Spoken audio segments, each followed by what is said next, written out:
is a defensive weapon to knock out any ship that is not friendly to the fleet. As you can see, a Tomahawk cruise missile, and walk with me, sticking out of her armored box. We have 3 types of Tomahawk cruise missiles. We have a sea-attack Tomahawk, non-nuclear, which has a 470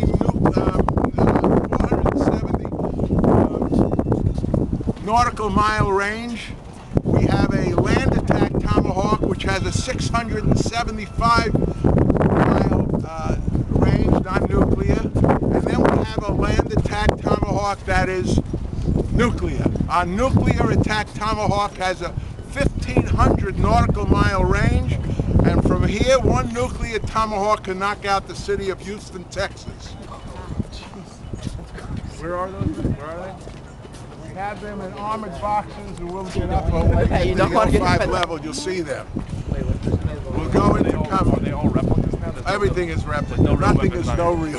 No real weapons on here. We do have some shells that are real, but they're not. How do they dismantle the guns? They won't work anymore. The guns would operate if we. But there's just no ammunition.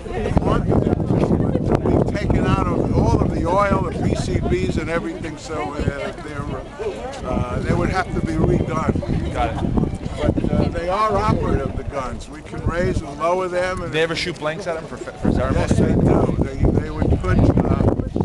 We fire off our 5-inch guns with blanks, with black powder, as salutes to other ships coming up the Delaware, Navy ships, as a salute to them, or to commemorate certain dates. We'll do it for Pearl Harbor Day, we'll do it for Veterans Day, we'll do it for Memorial Day, where we'll fire the 5-inch guns off as a salute, and those are just blanks. We also have a 40mm salute gun to fire. The ship is floating right now, but when she's fully loaded, this ship will weigh 57,000 tons, and she'll sit down to that number 38. That's how far down she will sit. That's her draft, 38 feet. The Delaware River is 41 feet deep. They will be dredging it to 45 feet, but she can sail on the Delaware at 38 feet depth.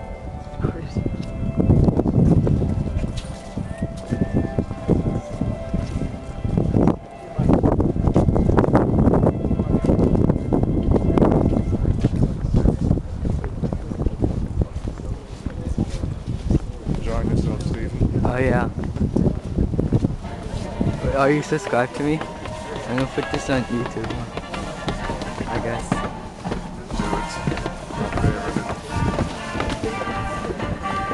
Hello, Miss Staff. How's it? Oh, good. How's it going? Yeah.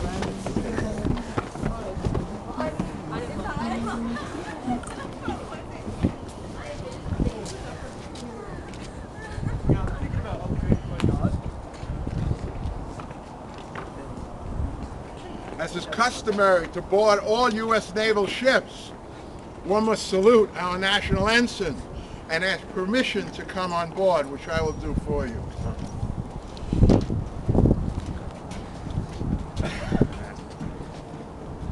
Go. Go. Go. Go, go, go.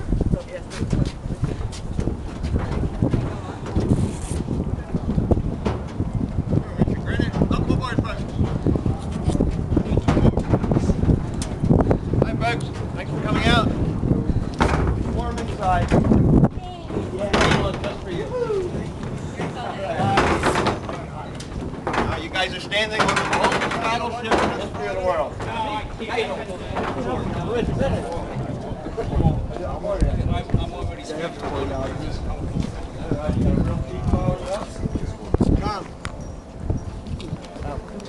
Good morning, guys. Good morning.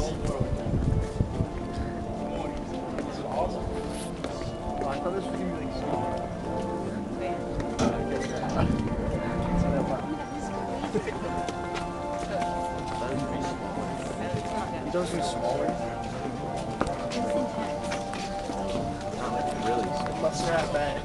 What if you're really tall? What if you're really tall? You watch your head. Then you don't. TV. Oh, ping pong game. Oh, wait. I'm kidding.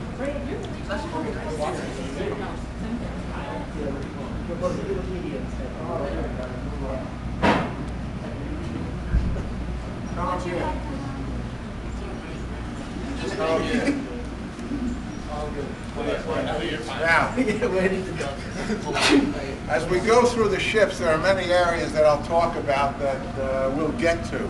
If there's a specific question that you have, I was just asked about the wooden decks. Well, heavy capital ships that were built in the 20s, 30s, and early 40s had wooden decks because those ships were not air conditioned, and it got very, very hot below deck. So they used teak wood to put on the deck so that it was a little cooler below deck. It acted as an insulator. And quite honestly, in very, very hot temperatures, the deck below could be 20 degrees cooler than on the main deck. So it was a great insulator, the wood. But it was a certain type of wood. It was teak wood.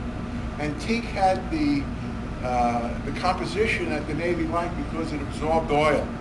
So when oil was put on a teak wood deck, it absorbed it, and you always had a little traction on a teak wood deck. So that was some of the reasons that they had. Today, all of our ships are air conditioned. They have composite decks and no need for wooden decks. We're standing right now in the wardroom. This is where the officers ate their meals. All officers that came in here came in properly dressed. And no officers sat until the senior officers were seated here at the head table. Once the senior officers were seated, then the other officers could sit. And they sat in direct relationship to their rank. The highest ranking officers sat closest to the head table. So they had commanders, lieutenant commanders, lieutenants, lieutenant junior grades, and ensigns. If an officer came off watch from the boiler room or the engine room and he wasn't properly clean, completely clean, he had to sit at the end table called the dirty shirt table. And that's where they sat. Two things in an officer's wardroom that were not talked about. And this is a tradition that goes back to the British Navy. Officers never spoke about politics in an officer's wardroom. And they never spoke about religion in an officer's wardroom. In today's Navy, the same thing. Those two things are not spoken about in an officer's wardroom. The officers paid for their own meals and paid for their own uniforms, but they got subsistence pay at the end of the month, which compensated for their pay. This was also used as a triage center. Because of the long tables, wounded could be brought in here and dressed and worked on by our medical staff before we took them down to sick bay, which is 3 decks below us. So this was used as a triage in addition to the wardroom for the officers. Any questions? Okay, we're going to go up 1 deck now, and you're going to see how good it is to be the king, because we're going to go into the captain's cabin. All right.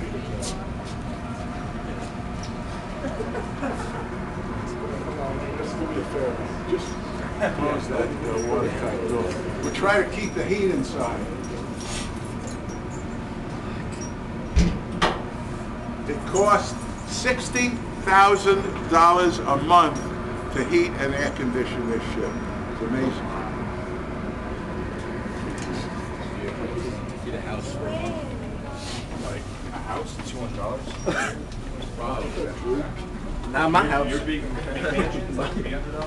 How much is your house? Oh, I have. My condo? How much my house costs?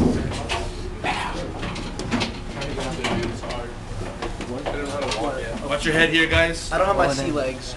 Wait, sea legs yet. Dude, don't fall. Wait. I got your head, guys. Come out. Fall. Just in case you fall. McVeigh, watch your head right there. Wait, hold on. You guys have to dunk. Fall, right? Sure, don't fall. Watch your head, guys, when you first step up the steps. Oh. Sorry.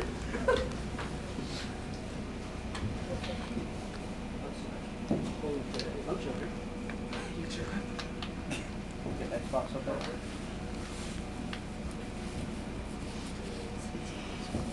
It's a killed deer at sea.